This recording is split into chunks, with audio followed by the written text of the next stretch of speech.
فأغنى فأما اليتيم فلا تقهر وأما السائل فلا تنهر وأما بنعمة ربك فحدث ألم نشرح لك صدرك ووضعنا عنك وزرك الذي أنقض ظهرك ورفعنا لك ذكرك. یہ سب اللہ جو شروع ہوتا ہے لگتا ہے جیسے بند ٹوٹ گیا ہو اور پانی موجیں مارتا ہوا مائے شلال موجیں مارتا ہوا شور مچاتا ہوا جیسے پہاڑی ندی پہاڑوں سے ٹکراتی ہے شور مچاتی ہے کبھی گنگناتی ہے کبھی وہ جھاگ اڑاتی ہے. ایسے جب اللہ اپنے نبی کی تعریف شروع کرتا ہے تو یوں لگ جاتا ہے جیسے کوئی ندیوں کا پانی گنگنا رہا ہو کھلوتا ہی نہیں ہے. جس کی اللہ تعریف کرے وہ کتنا قابل تعریف ہوگا. اسی کا طریقہ مرد بھی توڑ رہے ہیں عورتیں بھی توڑ رہے ہیں. والضحا ہے ترجمہ ایک در میں والضحا مجھے اس روشن دن کی قسم واللیل اذا سجا مجھے چھا جانے والی سیاہ رات کی قسم. ما ودعک ربک وما قلا میں نے تمہیں نہیں چھوڑا میں تم پہ ناراض نہیں ہوں. وَلَلْآخِرَةُ خَيْرٌ لَكَ مِنَ الْأُولَىٰ یہ دنیا مچھر کا پر ہے دھوکے کا گھر ہے مکڑی کا جالا ہے چھوڑ اس کو تیرے لیے آخرت کی بادشاہی ہے. تیرے پیڑ پہ پتھر بندھے ہوئے ہیں میں دیکھ رہا ہوں تیرے گھر میں چراغ نہیں جلتا میں دیکھ رہا ہوں. فَاصْبِرْ فَإِنَّكَ بِأَعْيُنِنَا میں سویا ہوا نہیں ہوں. 2 مہینے تیرے گھر میں چولہا نہیں جلتا توا نہیں رکھا جاتا میں دیکھ رہا ہوں. میں چاہوں یجعل لک قصورا میں چاہوں تو تیرے لیے سونے چاندی کے محل بنا دوں براق تیرے در پہ باندھ دوں. جبریل تیرے آگے ہاتھ جوڑ کے کھڑا ہو سونے چاندی کے برتنوں میں تجھے کھانے کھلاؤں. مجھے پتا ہے آج 3 دن ہے تو نے ایک لقمہ نہیں کھایا. اب باغ میں گزر ہوا باغ میں عبداللہ بن عمر ساتھ تھے. کھجوریں پڑی تھی گری ہوئی کھجور طوطے نے کاٹی گر گئی کوے نے کاٹی گر گئی تو آپ اٹھا کے کھانے لگے. عبداللہ بن عمر سے کہنے لگے تو نہیں کھاتا؟ کہا جی مجھے بھوک نہیں ہے. تو آپ نے کہا عبداللہ مجھے بھوک ہے آج 4تھا دن ہے میں نے کچھ نہیں کھایا. 4تھا دن آدھا گھنٹہ ناشتے میں دیر ہو جائے ہمارے سر میں درد پیٹ میں درد. 4تھا دن ہے کچھ نہیں کھایا. فاصبر فإنک بأعیننا مجھے پتہ ہے تیرے اوپر کیا بیت رہی ہے میں دیکھ رہا ہوں. دیتے کیوں نہیں ہو؟ وَلَلْآخِرَةُ خَيْرٌ لَكَ مِنَ الْأُولَىٰ تو آ تو صحیح آخرت میں دیکھ ساری بادشاہی تیری ہے. جنت کی چابی تیرے ہاتھ میں ہوگی تیرے بغیر جنت کھل نہ سکے گی تیرے بغیر کوئی جنت میں جا نہ سکے گا تیرے بغیر حساب نہ شروع ہوگا.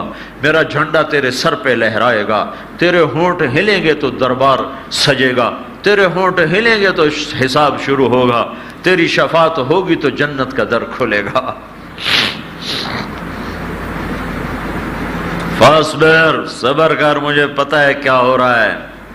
بستر پر تڑپ رہے تھے کبھی ادھر کبھی ادھر کبھی ادھر کبھی ادھر. اما عائشہ پاس لیٹی دیکھ رہی کیا ہو رہا ہے. پھر ایک دم چارپائی کی لکڑی جس پر بان جو وہ بنا ہوتا ہے اس چارپائی کی لکڑی کے اوپر پیٹ کو رکھا اور نیچے جھک گئے ایسے نیچے پیٹ کو لکڑی کا آسرا دے کر نیچے جھک گئے. حضرت عائشہ نے پوچھا یا رسول اللہ کیا ہو گیا؟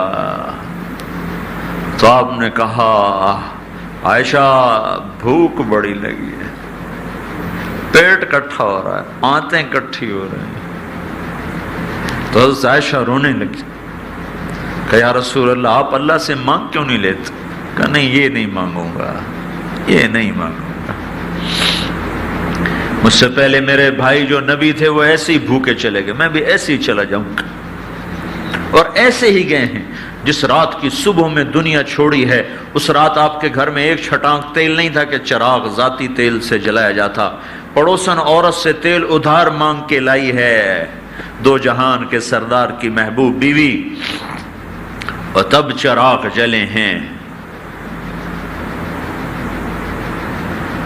سارا ملک شور مچا رہا ہے، لوڈ شیڈنگ، لوڈ شیڈنگ، بجلی نہیں آ رہی، اے سی نہیں چل رہے، ہم بھی انہی میں شور مچا رہے ہیں۔ 14 صدی پیچھے لوٹ کے تو دیکھو، تمہارے نبی کے گھر میں تو چراغ کے لیے تیل بھی کوئی، کتنا تیل چاہیے تھا؟ 1 چھٹا 2 چھٹا ساری رات کو کافی ہو جاتا ہے۔ والضحیٰ، دوسرا ترجمہ سنو، والضحیٰ، مجھے تیرے روشن علم کی قسم، واللیل اذا سجا، مجھے تیری ستاری کی چادر کی قسم جس میں تو امت کے گناہ گاروں کو چھپا لیتا ہے۔ وَاخْفِضْ جَنَاحَكَ لِلْمُؤْمِنِينَ، اللہ تعالیٰ نے اپنے نبی کو کہا اپنے پر بچھا دے۔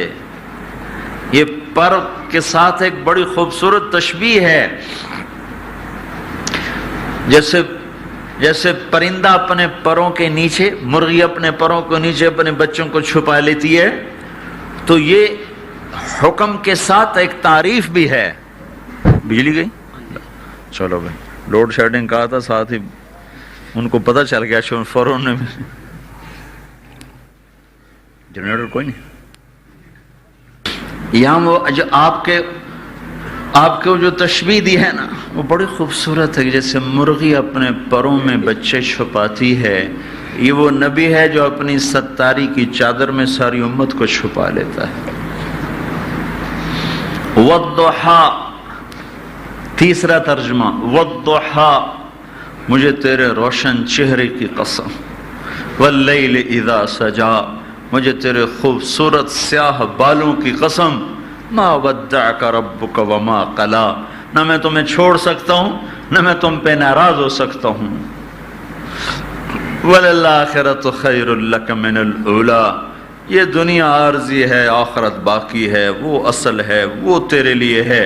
وَلَسَوْفَ يُعْطِيكَ رَبُّكَ فَتَرْضَىٰ، یہ آیت ہمارے نبی کی شان میں سب سے بلند ہے۔ سارا قرآن اللہ کے نبی کی تعریف میں ہے، مختلف مقامات پر مختلف انداز میں آیا ہے، لیکن یہ آیت، اس سے بڑی آیت آپ کی شان میں اور کوئی نہیں کہ خالق کائنات جو ساری دنیا سے مطالبہ کرتا ہو مجھے راضی کرو، وہ یہ کہہ رہا ہو وَلَسَوْفَ يُعْطِيكَ رَبُّكَ فَتَرْضَىٰ، کہ اے میرے حبیب میں نے تجھے راضی کرنا ہے۔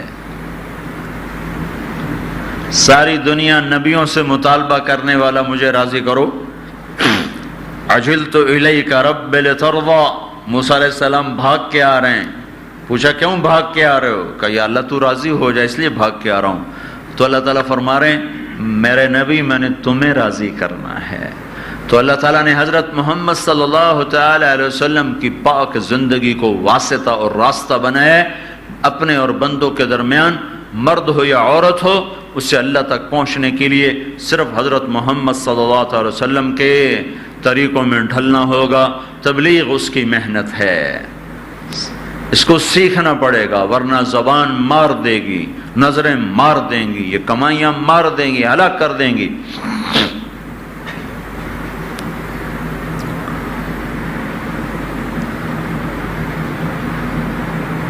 زبان کا بول۔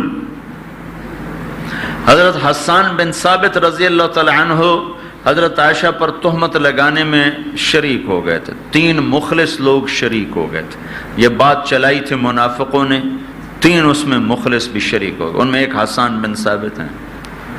تو حضرت عائشہ کو ان سے تکلیف پہنچی، ایک آدمی حضرت عائشہ کے سامنے حضرت حسان کی برائی کرنے لگا ہے، یہ ایسے موقع پر یہ لوگ بڑے خطرناک ہوتے ہیں، تو وہ برائی کرنے لگا کہ وہ کہیں کہ ہاں واقعی وہ ایسا، اس نے میرے ساتھ یہ کیا، اس نے برائی کی، تو حضرت عائشہ نے کہا چپ ہو جاؤ، میری چھوڑو، حسان وہ شخص ہے جو اللہ کے نبی کی تعریف کیا کرتا تھا، اپنا غم چھوڑ دیا۔